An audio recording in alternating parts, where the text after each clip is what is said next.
Health approach to combating schistosomiasis in Nigeria. Nigeria is an endemic country for urinogenital and intestinal schistosomiasis. It is a country with 200 million people, and it is estimated that about over 100 million of our population is at risk of infection.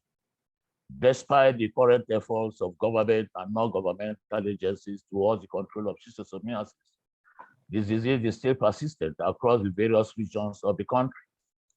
And if Nigeria will meet the WHO target for the elimination of schistosomiasis as a public health problem in 2030, we must begin to do things differently. I must therefore commend the Executive Director of One Health and Development Initiative, Dr. Kekiope Oluwarode, for the initiative to deploy One Health strategies to the management of schistosomiasis in Nigeria, particularly at this time that there are indications of emerging zoonotic schistosomiasis in some rural communities in Nigeria. And I want to enjoin all stakeholders to support this initiative for the benefit of a rural population that bear the burden of this disease. This meeting will be discussing the results of the pilot studies on integrated One Health research on schistosomiasis in Southwest Nigeria, with the hope of having a participatory discussions on the strategic One Health interventions suitable for the control and elimination of schistosomiasis in the study area. It is important for me at this point to remind us that One Health is an approach that recognizes that the health of people is closely connected to the health of animals.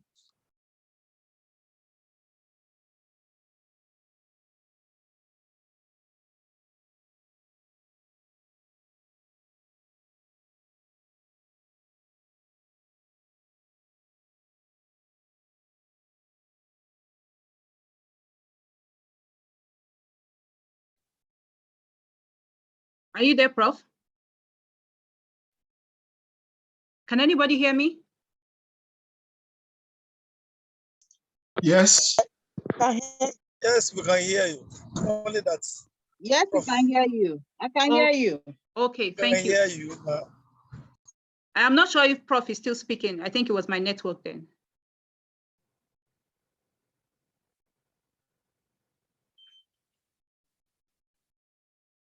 Okay, I guess he probably his network is having issues, so we cannot hear him anymore. Okay, I think we should go ahead with the program.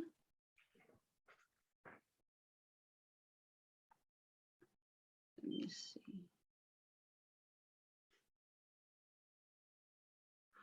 Okay, I think we should go ahead with the program and move to the next item on the agenda, which really is all about making this particular presentation to everyone.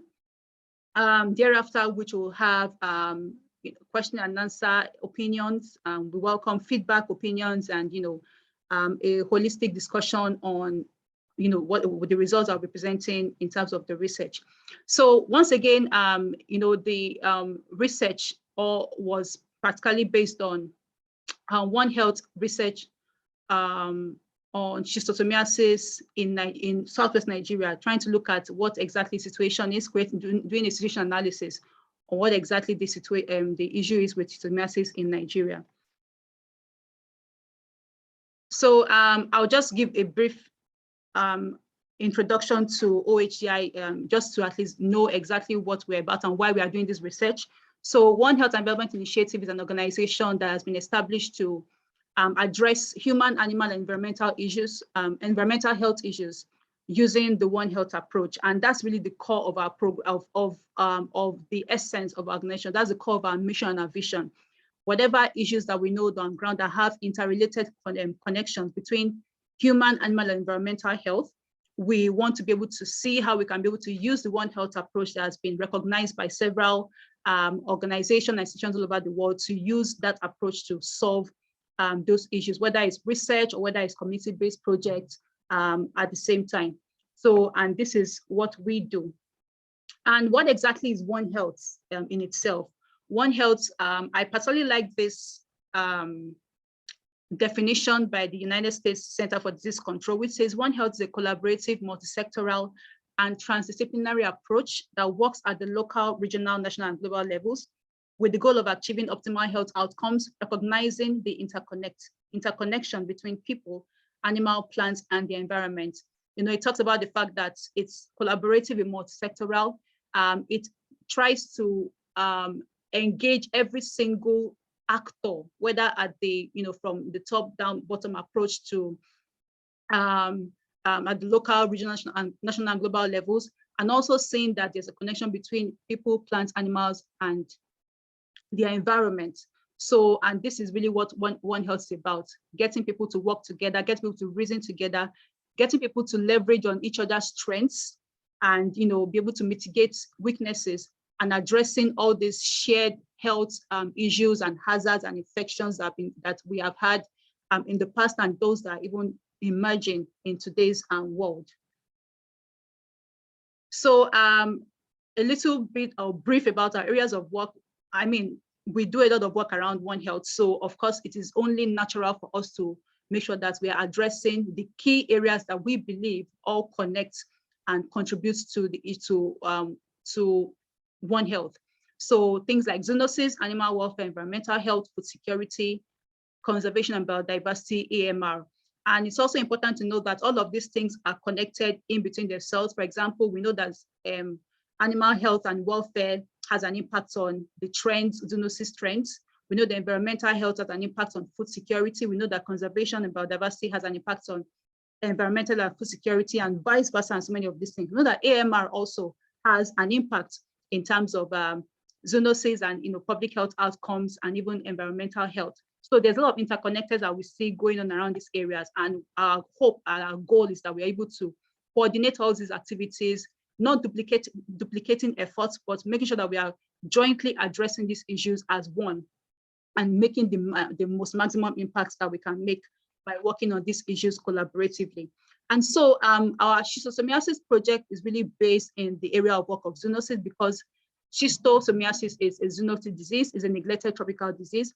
And we identified schistosomiasis particularly because of the scale of impact it has in Nigeria. We know that over 20 million people are currently infected with the disease. And there is we also know that according to based on data, over 100 million are already at risk of infection of the disease. So, and this kind of disease, that is so important, and it's also considered neglected, affecting the poorest or the most disenfranchised communities in Nigeria. We are very much interested in seeing how we can be able to work building on what has been done so far in the past in Nigeria and finding ways to make it even more effective and to strengthen those efforts at the national level, state levels, and also at local government levels. So Project Schisto, as we have now called it, this is what we have shortened the name to just call it Project Schisto, is really the goal of Project Schisto really is to promote One Health research and intervention of schistosomiasis in Nigeria.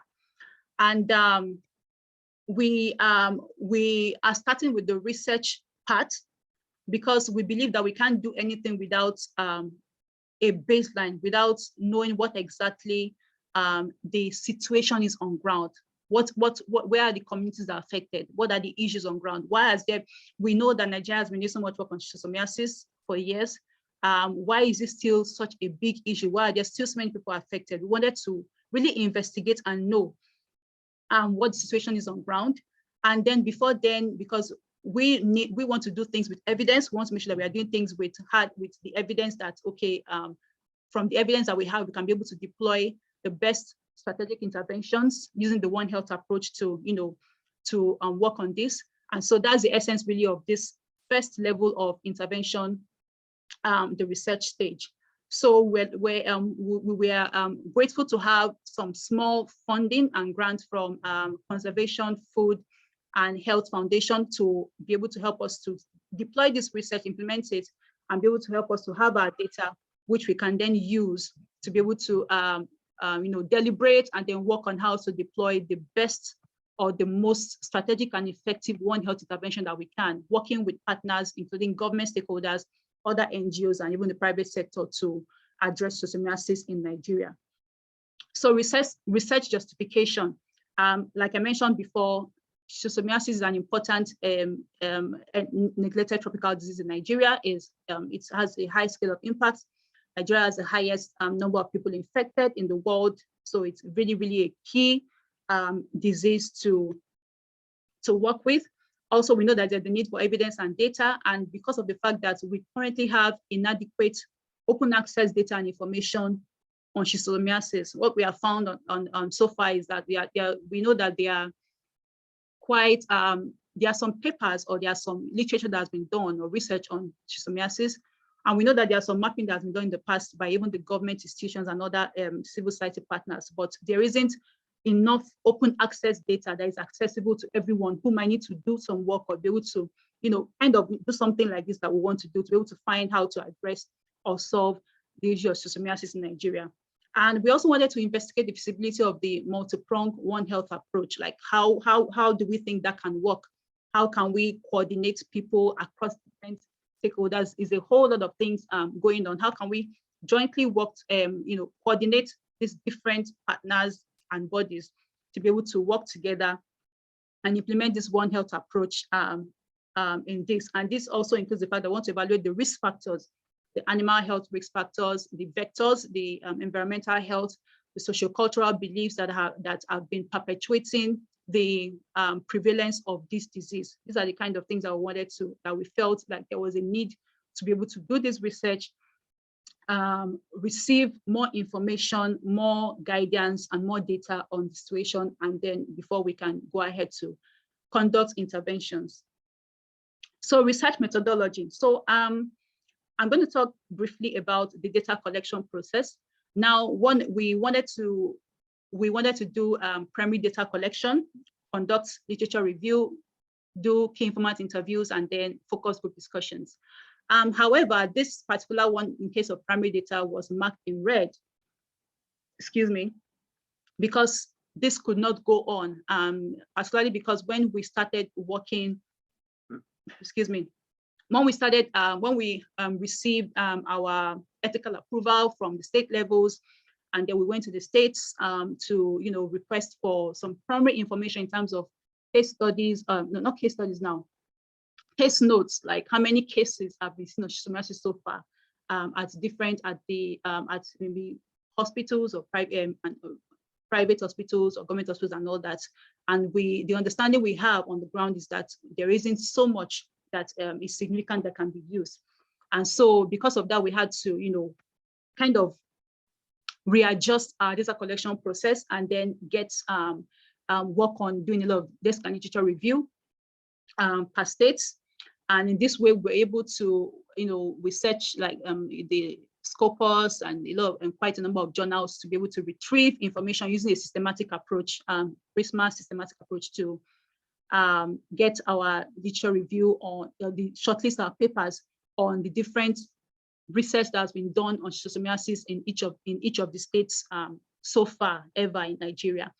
And then we also conducted key informant interviews. So yeah, so one of the things we also did is that we engaged we engage health coordinators, particularly those working in the NTD units at both states and national levels. And we engaged them in key informant interviews and also requested more information as to which communities or which local governments in the states do they believe have high prevalence of schistosomiasis in those states. So we selected 3 to 5 of each of those communities that were mentioned. And then we went ahead to those communities and then conducted further key informant interviews and also focus group discussions with the community members in those states. So a lot of our data was basically qualitative, and we were able to, by using all these different approaches, we were able to get, the best information that we could. And also, we also by using these different approaches, we're able to confirm and reconfirm some of our findings from the desk review and reconfirm what is available on the ground, that's in the communities or with the health officials. And it was a very, very interesting exercise all around with us. So because it's a qualitative quality data that was mostly received. We were able to analyze our data using in vivo and also content analysis, and also doing a content analysis supporting that. So results and discussion. Well, first of all, knowledge of schistosomiasis, and talking about the results now. We, like I mentioned earlier, which the goals of the research is, number one, to be able to identify or understand the knowledge and prevalence of schistosomiasis in all of these states, even identifying them to community levels. We also wanted to understand the risk factors, such as the environmental health risk factors, the animal vector related risk factors, and then also the sociocultural perceptions or beliefs that people have about schistosomiasis that may also be considered a risk factor in that sense. And then we also wanted to hear from the community, from the health officials, from the people who have been working on ground with this combating diseases. What are their ideas on what recommendations or what strategic interventions that can be proposed to combat this disease effectively? So first, we'll start with knowledge of schistosomiasis. We know that basically almost everybody who we talked with or spoke with, they know what is schistosomiasis is about. They're like, oh, that's, you know, things like itoeje, atosiaja, that's all these things are in Yoruba language. What is, we ask for the local names, they call it itoeje. Atosiaja, itoeje means bloody urine. Atosiaja means, literally, it means blood from a dog. And I'll speak about that because that was born out of a sociocultural belief that has been held in some of those communities. Then itosiaja also means the same thing, urine from blood, sorry, from a dog. So we also know that people have, they identify the symptoms. They say things like, oh, there is always, when they have disease, they have painful urination. We see people with, they see people with bloody urine. Some people have lower abdominal pains and so on and so forth. So we, and this was really, really corroborated across all our data collection methods, including the desk review, working with the health officials, and also at the, speaking with the community members. And also there was some knowledge of how to treat this disease, this infection. So although some people at the community level, mentioned things like, oh, that some of them use herbs, but most of the general consensus was that yes, they they are treated with praziquantel, and of course, community members will say, oh, the government's health workers give them a certain drug. They might not know the exact name, but they know that there's a drug that government will give them, and which is the praziquantel that is provided to those communities, particularly during mass drug administration exercises. So prevalence and communities affected. Every state and community that we engage, and that's across 6 states in Nigeria, which is Oyo, Ogun, Osun, Ondo, Ekiti, and Lagos states. All of those states and communities that were identified and that we actually went to conduct evaluation and keep interviews with them, all of them confirmed that yes, there was a prevalence or occurrences of schistosomiasis within those states and the communities. Now, the exact prevalence is still being a challenge to be able to know, because like I mentioned before, there is not enough data that is open accessible. We also definitely got some information on some prevalence studies that have been done across states. We will find out, we would see that in the full state reports that we are going to finalize once this meeting is completed and share with everyone. But that's, of course, we have a list of communities that have been identified and which we have kind of listed and written up as to where these communities are. But we believe that there might still be more information that we don't have because there isn't enough open access data that can be able to, and also because there isn't enough surveillance that's been conducted to really, really monitor how the trends or whether prevalence is increasing or decreasing in some states or in communities or not. So all of these things, we don't have specifics, but we do know that there is confirmed prevalence still in all the states. So all of them also indicates that yes, the prevalence is mostly in riverine communities or in places with significant water bodies, which include things like canals. For example, in a place like Lagos, not every place, because Lagos is a very, very urban city with little to there are the riverine communities, but then there is the inland communities that don't have much of river bodies, but they do have canals. And we found out that they've confirmed that yes, in their canals, they have the snail vectors which transmit schistosomiasis, such as the Surulere local government area, and which are also sources of infection for schistosomiasis. Also, another thing that was noted was that, or something that might really influence really getting the true prevalence picture, is that there isn't inadequate diagnostic tools.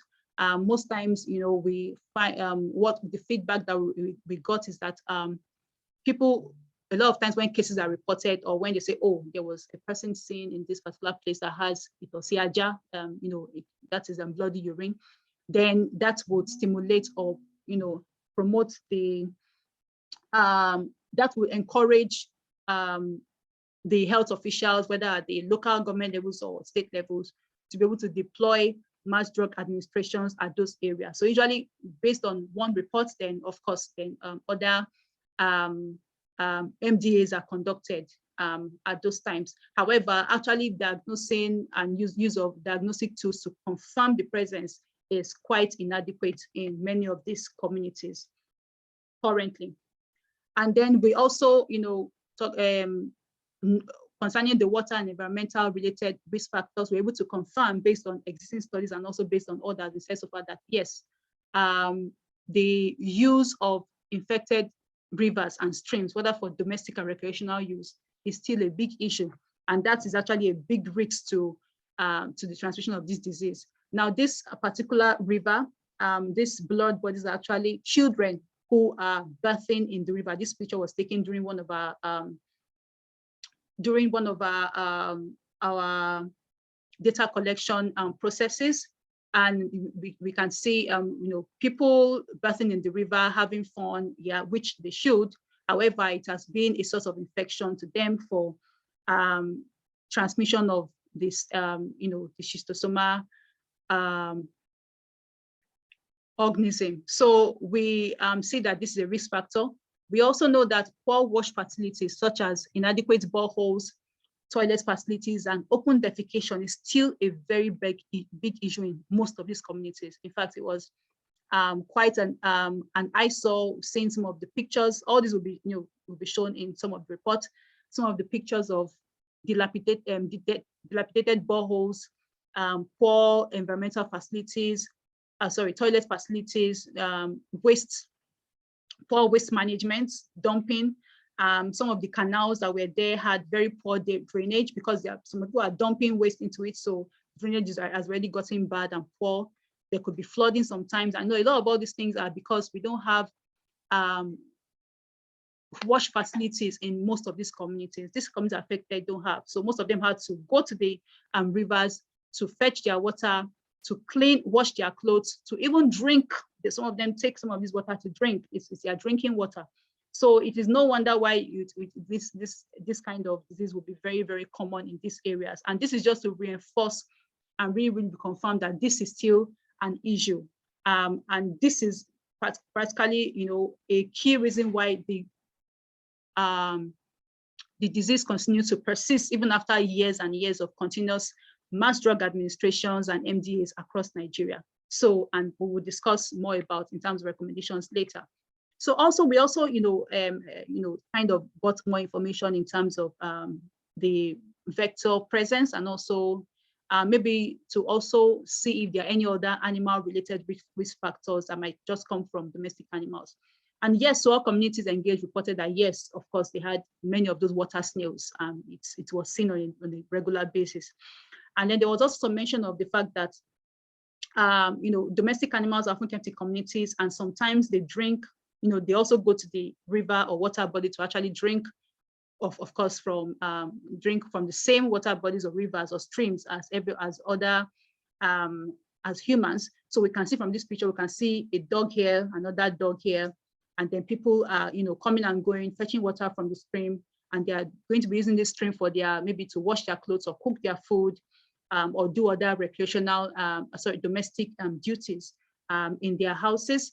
But also and also because of the fact that in one of the studies, we saw that, one of the key informant interviews was reported that there have actually been a case or cases of bovine schistosomiasis reported in Ogun State. And this might be a possible risk for zoonotic infections coming from animals to humans. So, however, there is no concrete established evidence yet of this zoonotic or cross-infection from animals to humans. And this may be a case for, or a point for further research and studies in this area. So, but it's something that we can, ruminate about and think about in the course of this meeting. And then we also, discuss the sociocultural risk factors and perceptions, that beliefs that people have about schisto. And in fact, we got quite a variety of beliefs about what people think, and such as things like, they believe that the pain associated with schistosomiasis is to prevent children from bedwetting. They also believe that schistosomiasis is a sign of puberty and maturity. Some people believe that it is an STD, sexually transmitted disease like HIV, and some regard it as a metaphysical and spiritual affliction, which they should pray about, pray away.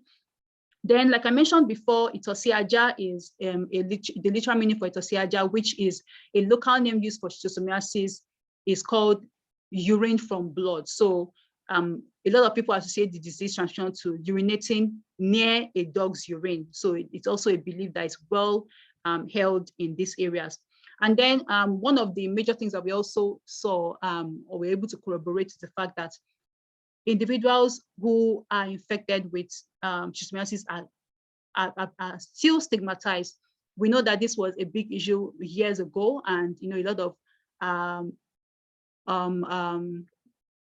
outreach and education and awareness has been done so far. However, we still see that based on feedback, especially from those at community levels and also the health officials who work at those local government levels, there is still a lot of stigma associated with having schistosomiasis. And so people are being scared or are not able to seek treatment publicly. And because they can't seek treatment publicly, they sometimes keep quiet about it, allow it to, to fester and continue, or they seek herbal options, alternative options, to try and see how to treat the diseases at this stage.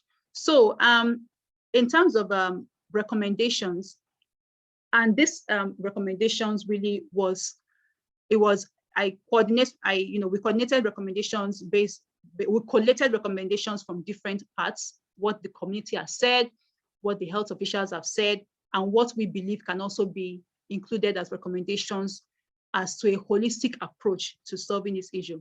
And I'm very particular about this because, this is the whole essence of why this research was conducted. This is the whole essence of why we embarked on this almost a year journey of doing this research. And these recommendations are multi-pronged. It involves so many things. It involves many actors. It involves many people who we believe can be able to contribute to the different parts of combating schistosomiasis at the community levels and at all the levels necessary. And this part of recommendations are the ones that we believe that these ones are the ones that the community is focused, is community focused really, and which includes there has to be more community outreach and awareness. There has to be MDAs. Now, MDAs already been conducted, so I don't think it's a new thing for everybody. However, we know that MDAs have been, or the belief and perception is that MDAs have been, the primary intervention strategies that have been implemented so far.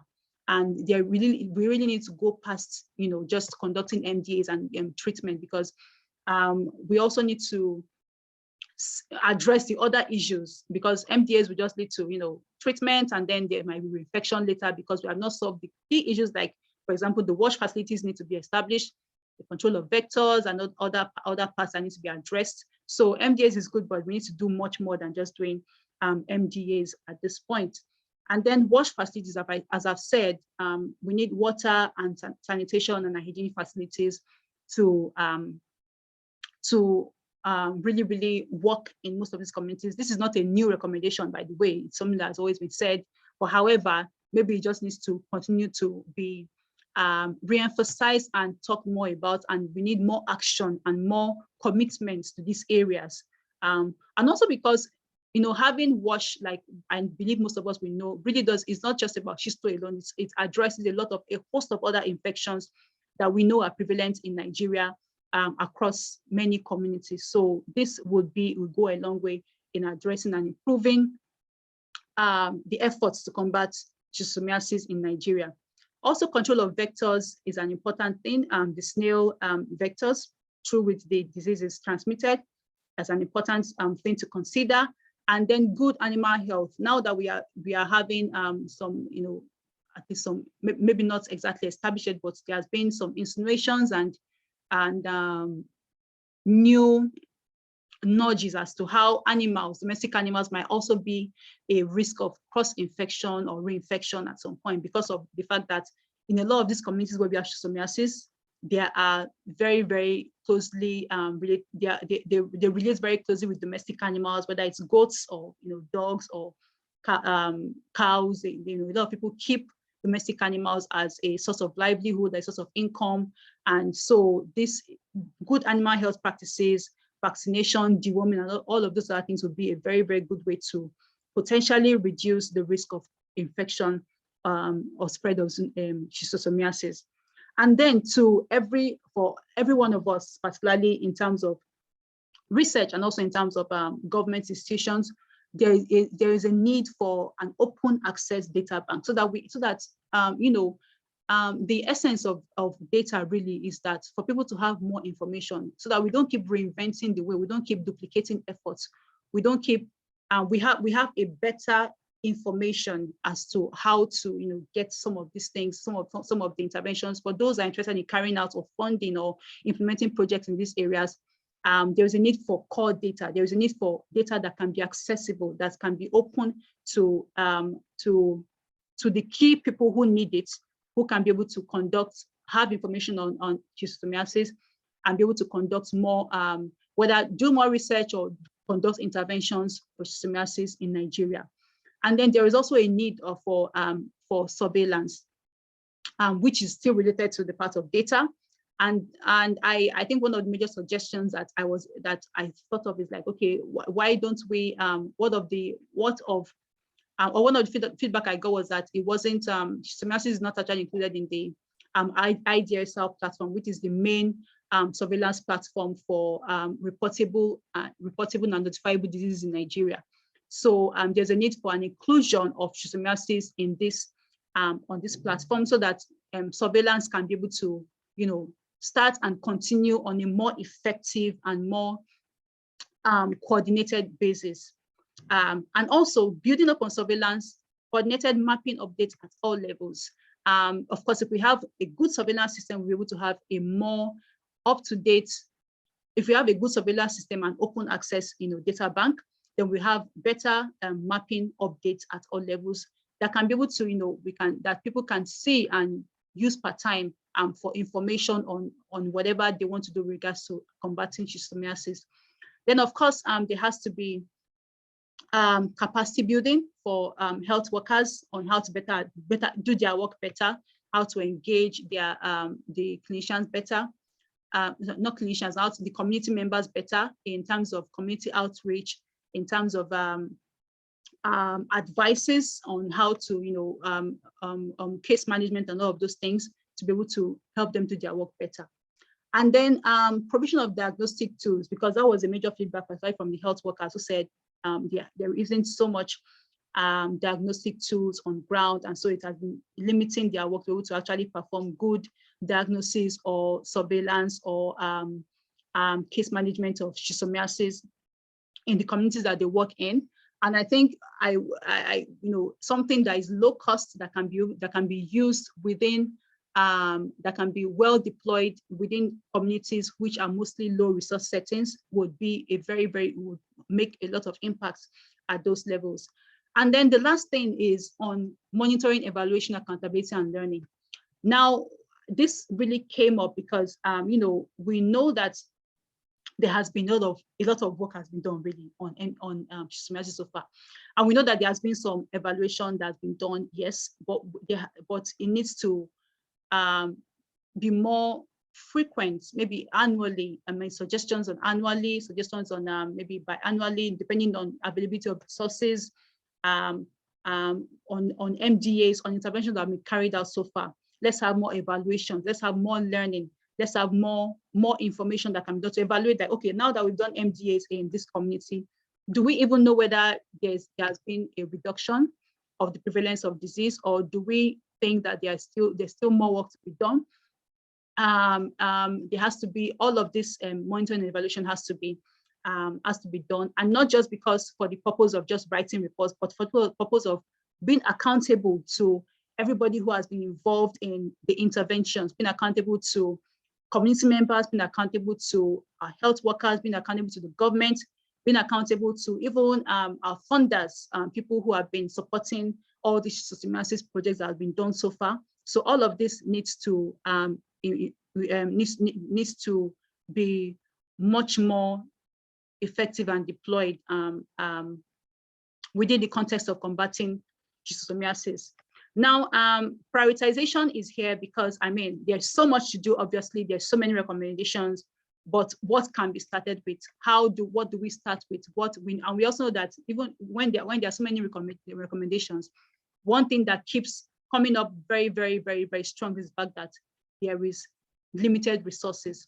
And in the midst of limited resources, there is a need for prioritization. There's a need to identify which ones to go ahead first. Which one do we think cuts across different impact areas? Which one do we think can be, deployed, lower cost, high impact activities that can be done? I mean, I'll leave this for us to think about and ruminate and then, talk about in this meeting. But definitely there is a need for prioritization of all these recommendations to be able to identify what to start with, what to move along with, and what to, get started with along with other stakeholders. So while we wait for the next, I'm done with the presentation. Thank you. And we'll be having questions, opinions, and discussions at this time now. But just to also, I had some pictures here that I felt were also important to share, like the fact that also, I think this was kind of new, seeing this, that, in a lot of these low resource communities, some of they have people who drive tricycles, and some of these people who are driving tricycles and gone out to different parts of the community or of the town will come to wash their tricycles here. This was very interesting for me to see, coming to wash their tricycles in the rivers. Also, this particular borehole here, that the picture here is a picture of a borehole with buckets and all of that. And the information I got we got from this is that this borehole is available. Yes, it works, but it doesn't work all the time. It works maybe at some parts of the day, and sometimes doesn't work, or sometimes doesn't even work at all for days or weeks. And all of these things are part of what I'm saying in terms of there has to be an effective wash system that is consistent, so that people will not be able to have the alternative of having to go to the rivers all the time, and so thereby reducing contact between these vectors that transmit schistosomiasis. So, and this is a toilet which is dilapidated and no longer in use. That people, it was set up for the community, and obviously it's not even in use again. So because of that, this was pointed out as one of the toilets in the communities. And then because it's not in use, people have to go and practice open defecation within their communities. And this was just some of our our amazing staff and data collectors who engaged with the Oba of Badagry in Lagos State, and who provided so much information and support for the project at the time of our data collection process. And I want to use the opportunity to thank all the staff and volunteers of OHDI who have been very instrumental to getting this project started, implemented, and completed as much as we wanted to. So thank you so much, everybody, for this for sharing this with you, and thank you for listening. I now welcome questions, opinions, and the ground is open for discussions as to next steps moving forward. Thank you. So if you have any question, please feel free to unmute yourself and share your thoughts, or you can also write your questions in the chat box.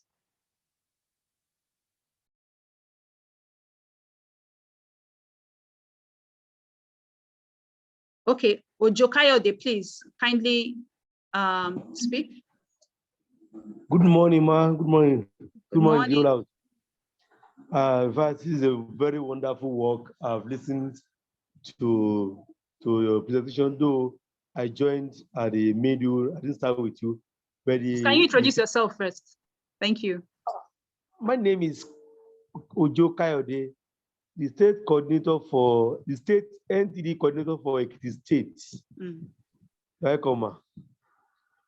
I've listened to your beautiful outcome from your wonderful research and FGD group conducted. You really captured all what transpired and what's going on in nearly every southwestern state. My concern now is after these findings, because most researchers after this finding, it's like diagnosing somebody that has a BP, and invariably you inform the person that you're having a BP very, very high, and you now abandon the person to his or her own faith. You know, it's like a silent killing. And please, after these findings now, which you're able to infer from your research, what is the next step, ma'am? Thank you. Okay. Thank you very much. So to quickly answer that question, like I said, One Health and Development Initiative is a non-governmental organization. Research is just one of the things that we do research is one of the things that we have identified as a way to be able to get information before we start on an implementation, because we believe so much in having evidence first before going ahead to intervene to conduct interventions when necessary. So and the research itself, like I mentioned at the beginning of this presentation, is or the project itself is One Health Research and Intervention. So this is the first stage of the particular project, which is the research part. And now that we have our information, we can be able to pilot interventions in selected places with your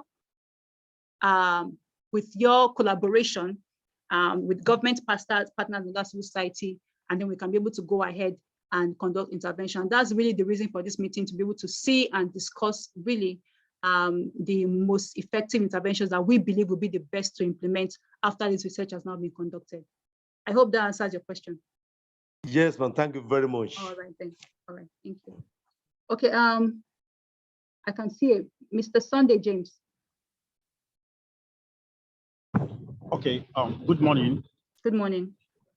Yeah, this is James Sunday Godwin, a control room operator on private security, because I really want to appreciate your presence this morning.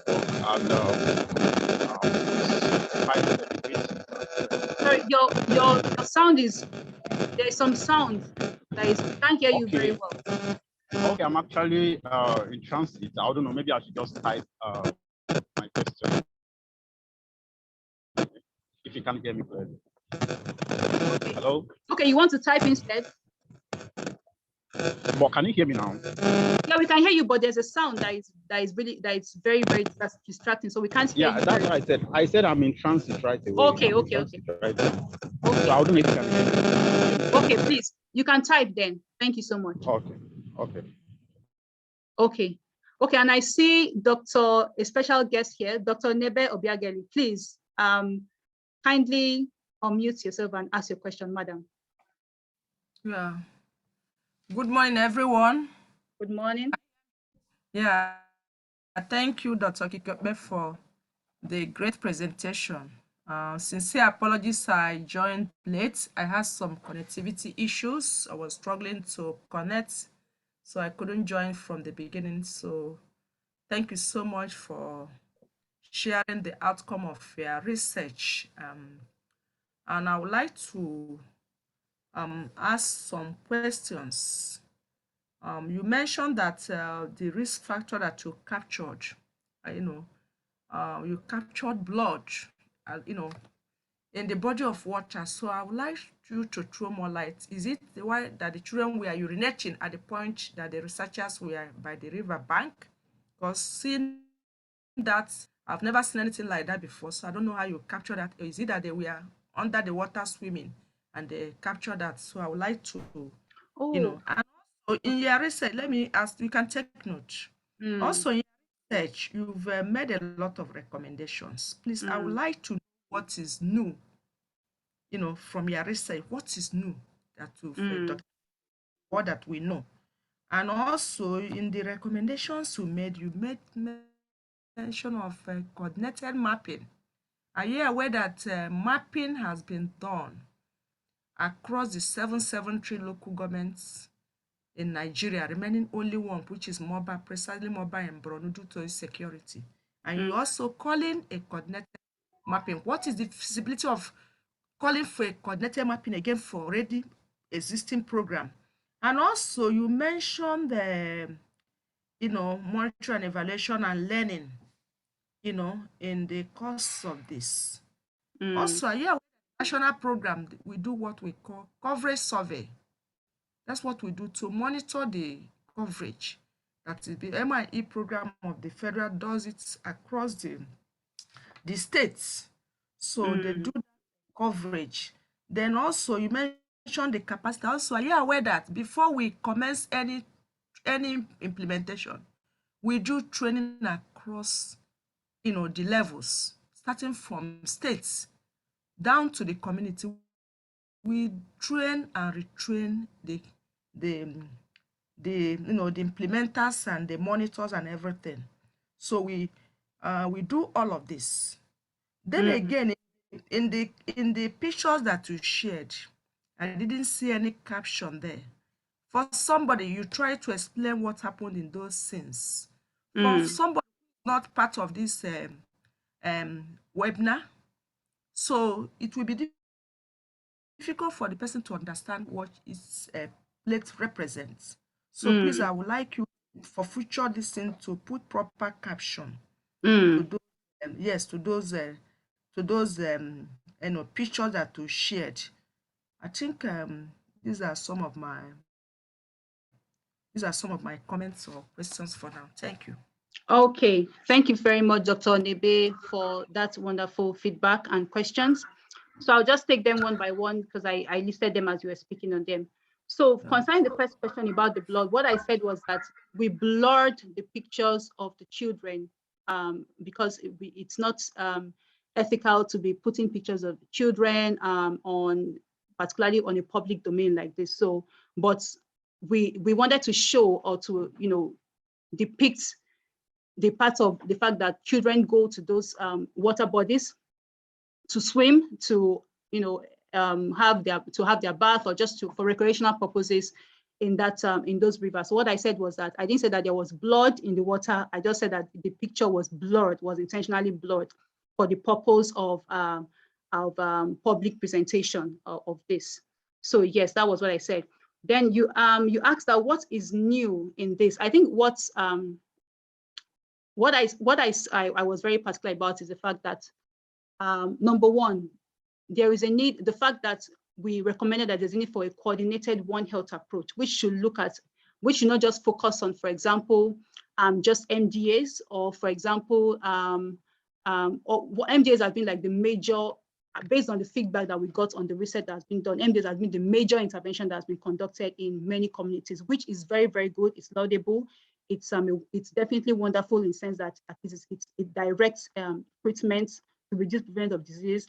However, we need to go beyond MDA now to include other areas and push all those ones also forward in terms of even advocating for how this is be get done, like the WASH, looking at the vector control and all those other things that need to be done. Because when we're doing just MDA, there is a risk that MDA will just solve all these things just for a while, and then there might be a risk of reinfection in later years or later months and all that. So there is a need for MDA, which is why we said there is a need for a One Health coordinator that looks at the human angle, the environmental angle, and the animal angle to have a coordinated effort in solving or combating schistosomiasis. And also the last, one of the very last questions that you talked about in terms of coordinated mapping. Yes, I am very aware that there has been mapping that has been done. And I think what I mentioned is that what I emphasized was that there needs to be more frequent mapping, because as I understand, the last mapping was done, I believe, in 2014. I could be, please feel free to correct me if this is wrong. but there needs to be more frequent mapping. 2014 is still a very long time for 2022. And it's a recommendation that in light of maybe resources that may be available, in light of in light of advocating for more work to be done in this area, then we can be able to have a more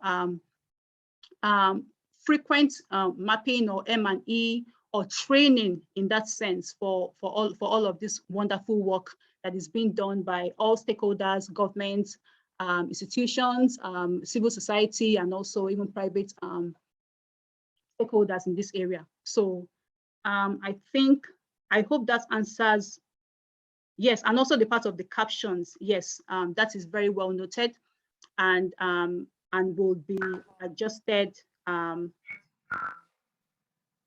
as soon as possible. Yeah, thank you, Dr. Kikobe, for reacting to those questions and comments. But on the issue of mapping, I just want to let you know that there's a framework, Schisto, program implementation. So that's a framework we are following. You don't just, because we mapped in 2014, you now call for other mapping. First of all, we've done the baseline and we established the baseline prevalence of these infections at the 773 local governments in Nigeria. And based on this, MDA started at different levels across this endemic, the 582 endemic LGS. Now we've moved towards that's sub-district. MDA is currently going on, and you do MDA, and there's a guideline that we are following, which is WHO guideline from that MIE framework. You do reassessments. Either you do a midterm reassessment after 3 years of treatment, or after 5 effective rounds, you reassess the situation. For instance, looking at the size of the country, if you call for a mapping every time, maybe as we are suggesting every year you go and map the entire of right now we have over 6,000 sub-districts.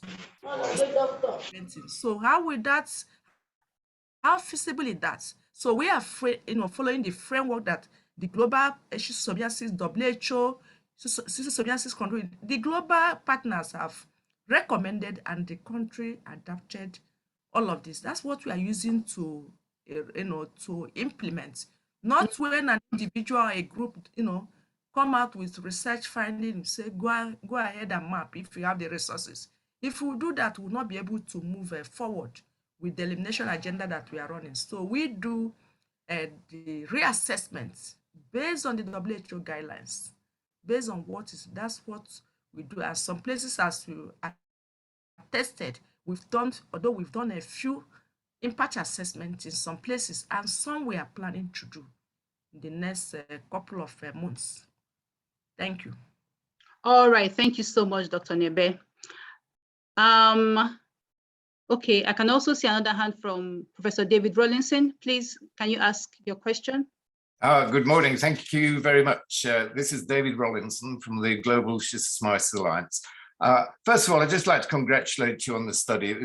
You've actually provided some great insights there into the situation in the different areas that you've been looking at. And you've covered it from so many different angles, and you've come up with a whole set of recommendations. I think it illustrates over and above the complexity of the problem, that it does need to be tackled in many different ways. And I think your One Health approach is going to be very helpful with that. I also would like just to follow on from Dr. Obiageli, and it's great to hear those questions, Dr. Obiageli. Could you say just a little bit more about the availability of treatments? You've spoken a little bit about MDA, but what's actually happening at the moment? The new guidelines and recommendations, WHO guidelines and recommendations for schistosomiasis treatment are actually going to move towards community-wide treatments when prevalence is at certain levels. But do you know at the moment whether adults are receiving any treatment? That's one question. The other is, I didn't hear any mention of female genital schistosomiasis, which is such an important problem in many parts of the world, and the significance of FGS, as we call it, in relation to fertility and linked to human female reproductive health are so important. So I'd like to know just a little bit more about that.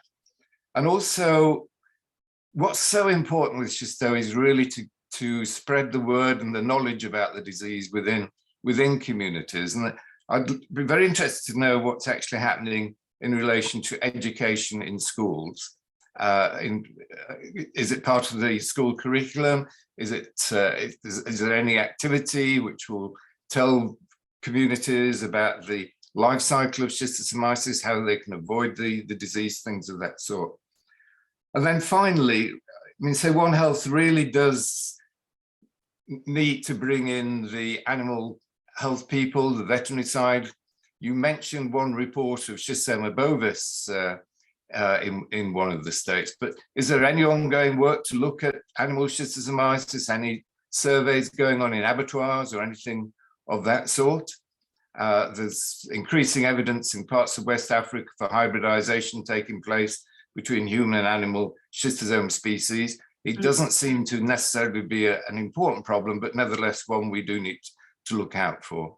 So just a few points there to consider. But overall, I think your project's really providing great insights into the situation. Thank you very much.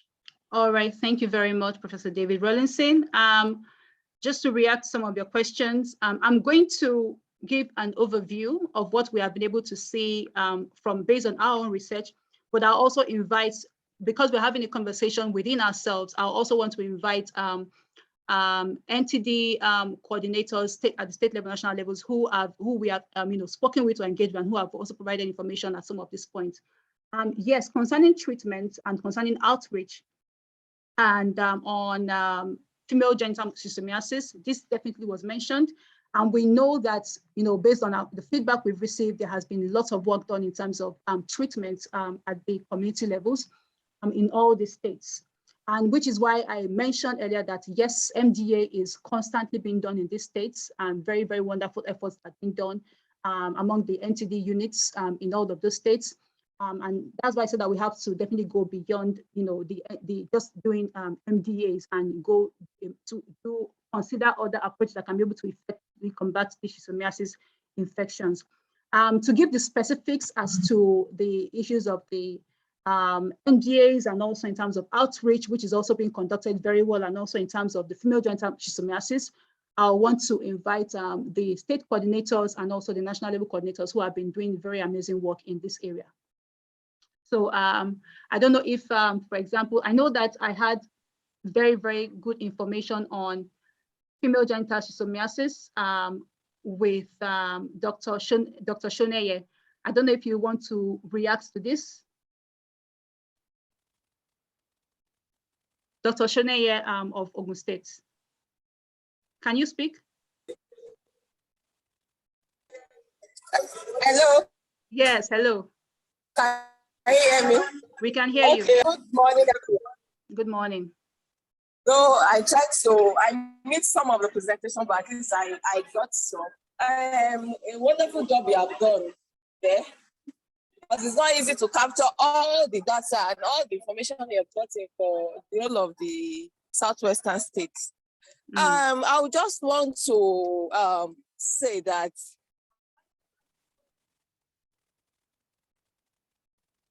it's got to a point as a program manager, I realized that the awareness of schistosomiasis as a health disease is just limited to the MDAs that we've been doing. And basically in the country, the MDAs focuses on is school-based, not community-based. But thank God that there are new guidelines and recommendations from WHO. So I'm really looking forward to the national office to adapt this guideline in moving forward, because now, either we like it or not, FGS has now been realized to be a burden, a more neglected tropical disease within our women folk. And if the women, the concerned people, are not aware of this disease body, that's talking about FGS now, how do we combat it? So I really hope that more research work will be done on FGS, then at the national level, state level, the awareness is increased. The tempo as regards sensitization of FGS is further increased. Nobody will sort out our problems for us if we don't sort it out ourselves.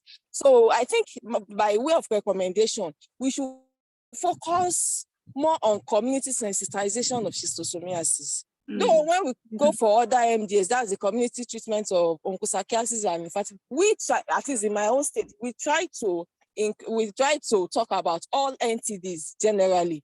But at times, you know, since it's not what we are basically focusing on, the people might not get the message, so to say. So I believe we still have a lot of things to do. Therefore, for the mapping you talked about, mapping has been carried out, but there's still a need of assessment for all the, I want to suggest that the reassessment should be, though it's been coming from the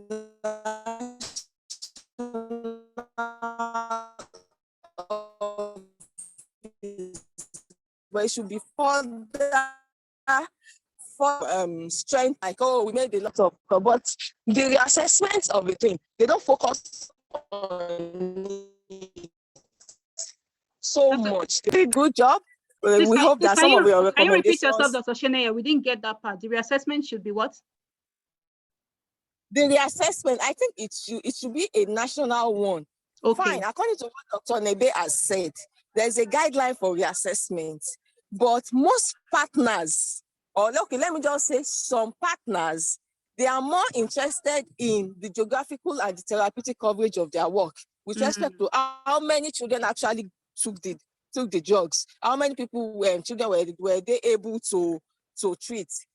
Their guideline, because nobody is really insisting on you must do assessments, because I have this issue in my state. Many people will be like, we've been taking these drugs for a while. When are you coming? How do we know whether we still have the disease? Then this issue of focal treatment for schistosomiasis is still there. If we don't start finding cases of who actually have the disease and we are treating, we still continue to go around in circles, treating school-age children. So I really hope that the recommendations from the WHO new guideline for schistosomiasis treatment is hammered on, and both the national office, the state office, researchers, NGOs interested in schistosomiasis control, they are able to collectively take up these guidelines and use it as a tool to eradicate and eliminate schistosomiasis in the country and the world. Thank you very much. Well done. You've done well. I'm happy that. Thank you very much, Dr. Sheneye. Thank you for that feedback. I was able to attend this. Thank you. Okay. Thank you so much. And I also believe that Dr. Nebe wants to react to this too.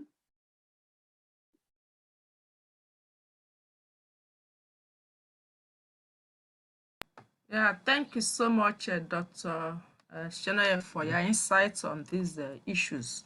I also like to add that the guideline that we use in implementation says use school and community platforms.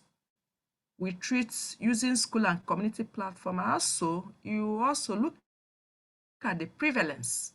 If since we've established the prevalence, some places like before we did the sub-district analysis, we have about 10 local governments that fall into the high endemicity category across the country. And Ogun State happens to have two or three out of this. Yes, among all the other LGAs. So about 2 or 3 LGAs from Ogun State fall into this category where the prevalence recorded was 50% and above. For instance, one of the local governments in Abeokuta recorded as high as 84%.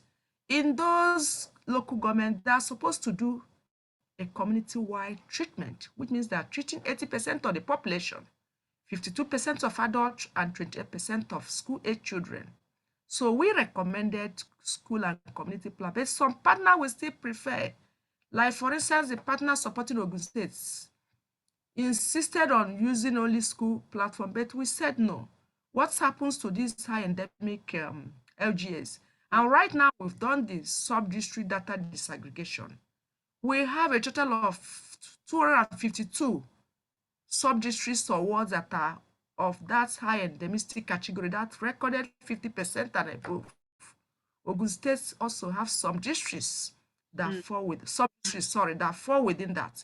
So they have to do a community-wide treatment to be able to treat that. And also within that Ogun State, there are also some sub-districts where they are going to treat both children and adults if the prevalence is of moderate category, except where the prevalence is of low category, that's less than 10%. And if you look at the new WHO guideline that was launched, on February this year, it has key recommendations for countries to, adapt. And we are ready, we are working towards adapting that guideline so that we'll be able to provide guidance to projects or programs in the states.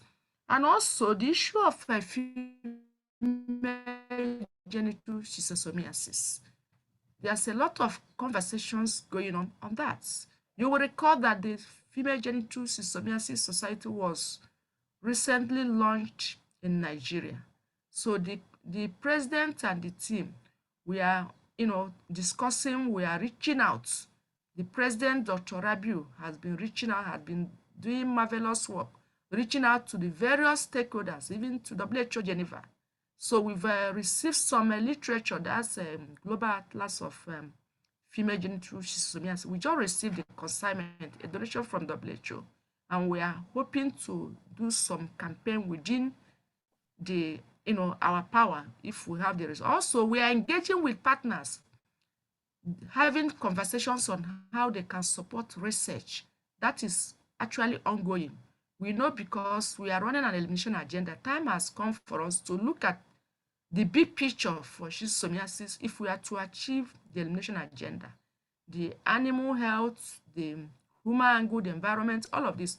Already we've been coordinating and collaborating with the Ministry of Environment, the water resources to see how we can work together. All of these are the bigger pictures we are looking in this, in the course of this. Then what else? I think for now.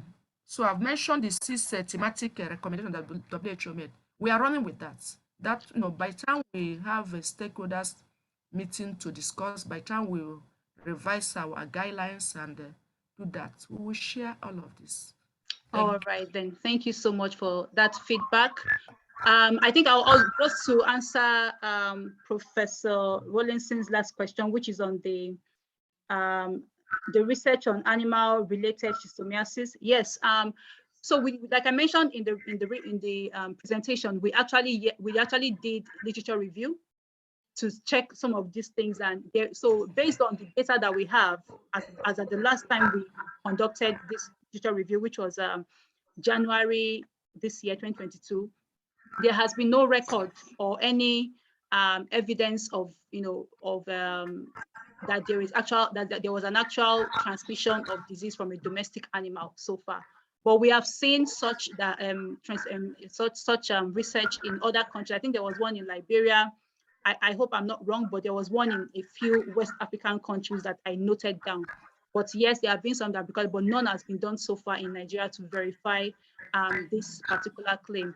But based on the fact that domestic animals are very, very much kept in these communities, and also because they also drink or use the same water resources in the rivers and the streams that are being used by humans, there is some premonition that this might also be a risk or a case for cross-infection between animals and humans. I hope I've answered all your questions, Dr. Rowland, Dr. David. Yeah, no, thanks very much. That's very useful. Okay, all right then. So we'll just take, I can see some questions that are actually in chat. I just noticed them now. So we'll have one more question from, okay, Professor Odaibo, please go ahead. Yes. Well, one on the issue of female genital schistosomiasis, I think the awareness and the understanding among the healthcare givers in this country is very low. When you ask them about female genital schistosomiasis, they don't know. All they know about is schistosomiasis. So there has to be serious education on that for them to begin to understand and how to begin to diagnose that. Then the issue of hybridization that Professor Rollison mentioned, I think there are indications in this country that we are beginning to have things like that. Because when you look at urine sample, the kind of eggs you see, based on the different morphology of schistosome eggs that you begin to see in urine sample, are indications of this hybridization. You find large numbers of different types of schistosomal masculine eggs in urine.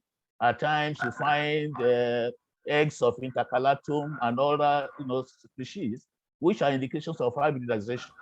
Though we still need to do some serious work in that area to see the extent of that.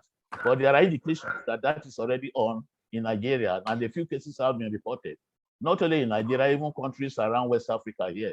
So it's something that should be of interest to us, because that has implication for schistosomiasis control. If you are beginning to have some hybrid species, it may turn out to be a more potent one than the one we are managing now. So it's something that we need to look at seriously as we proceed, with this project. Thank you very much, Dr. Lord. All right. Hello. So a question from Adeleke. Hello. Yes. Question? This is Mr. Adeleke.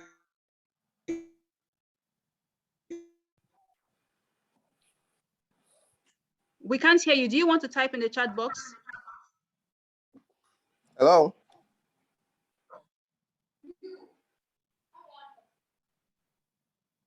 Hello. Can you type in the chat box if your network is not too good? Hello, can you hear me? I'd like to make a contribution. Okay, okay, yes, we can hear you now. We can hear you now. Hello. We can hear you now. Okay, my question is female genital schistosomia, which Dr. Sune have already addressed. Thank you. Thank you for your presentation. Okay, okay. All right then. Hello? Yes, I want to call out some questions from the chat box, and then we can move forward. We'll be closing this meeting soon, and I don't want us to go past our stipulated time. Are you allowed to talk, Professor? I can see Professor Wem. I can see that he wants to make a comment. Okay. Professor Wem, are you there? Yes, I'm here. Okay. Yeah, please, can you throw more light on the hybridization and the rest of it? I know that we are planning time to do something. Yeah, you have the. Thank you. Thank you very much. Thank you very much for this particular Zoom meeting, even though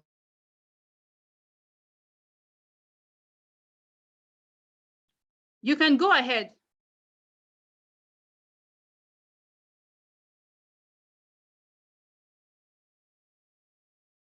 One thing that discovered was that the death review period is just 1 year, 2021 to 2022, which for me is short and cannot capture the risk situation in Ogun State. Then talking about female genital schistosomiasis, that has been really addressed. I just want to let people know that we are currently working on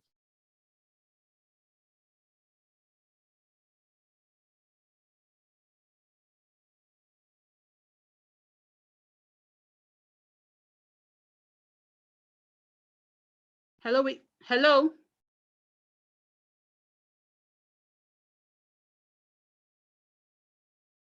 We can't hear you at the moment.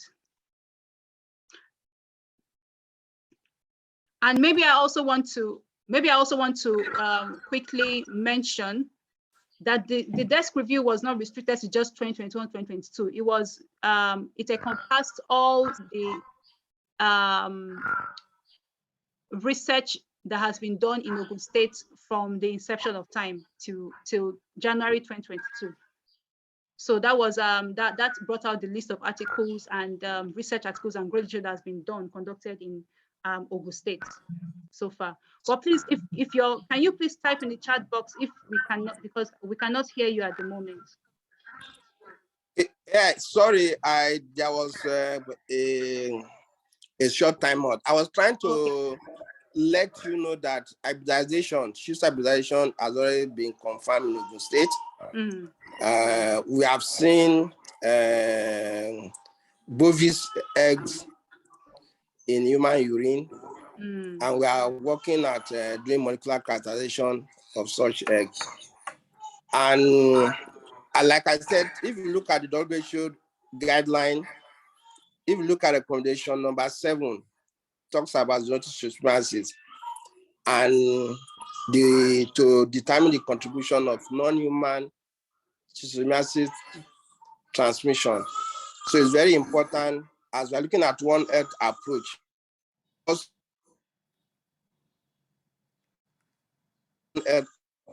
in vector-borne diseases, schistosomiasis also fall into that, which your group can look at and even put in a proposal which will address how the stakeholder between the veterinary and the health department can come together to see how, in cases where there is hybridization occurring or where animal infection has been determined, how to get the animal treated. Although I'm also in a group that is trying to develop a manual for zoonotic schistosomiasis. That manual will talk about what to do where such cases have been detected. Thank you. My name is Professor Wemeko. I'm based in Abeokuta, Ogun State. All right. Thank you so much, Professor Owem, for your feedback and contribution. Yes, so I'll just take one more question, which is in the chat box that asks, excuse me, I'm just saying these questions.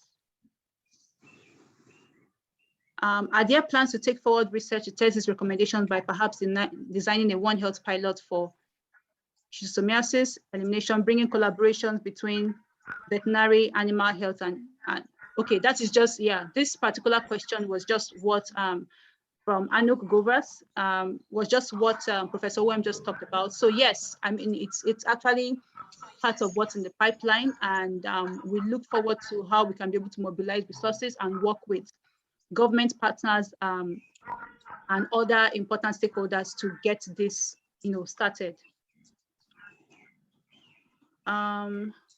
Okay. All right. Do we have any? I think we have a question from Adeleke Anix. Please, just your question, and then we would end or finish this meeting. You can ask your question, please.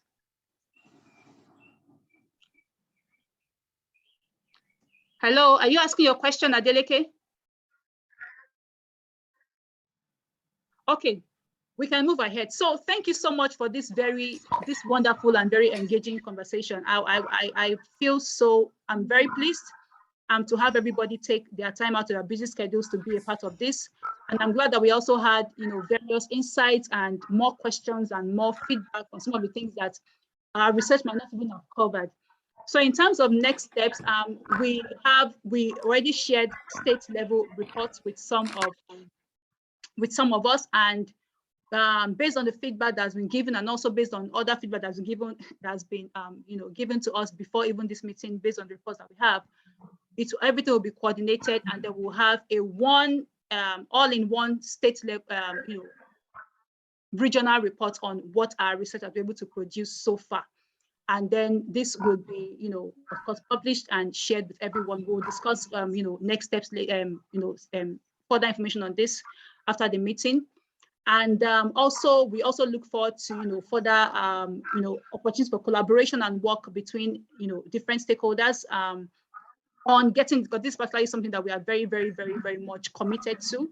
And this is not just a research, is a research for impacts. The whole idea is to do the research and then go ahead to make impact and see how we can be able to combat effectively the issue of schistosomiasis in Nigeria. This is really, really the goal of our project and the essence of why we are doing this.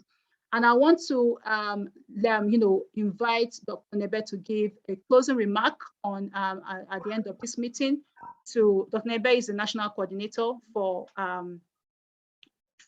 NTDs in Nigeria, and I would like to invite her to give a closing remark, and then we can, end the meeting and go about the rest of our wonderful days. So Dr. Nebe, please, you are invited. Good morning once again to everyone. Thank you, Dr. Kikokbe and the team for this great research and the dissemination that you've done today. This research has been able to bring out a lot of issues, and I must appreciate everyone who is able to connect to this platform this morning. Thank you for your time. Thank you for your contributions, especially Professor David Rawlinson, all the way from UK, and also Dr. Dr. Enoch, Professor Alexander Odaibo, and Professor Ekbo, and the rest of all the participants. I must appreciate and thank you so much for your insight into the presentation that we listened to this morning. And as Dr. Kikokbe rightly said, that all the suggestions, even the ones made before she presented this and the ones based on this conversation, she's going to articulate all of this into one integrated or coordinated report. And we will look forward to receiving such reports. And one of the good things that we've been able to do in the course of this research and presentation is to present to the stakeholders, for them to even raise issues, for them to contribute.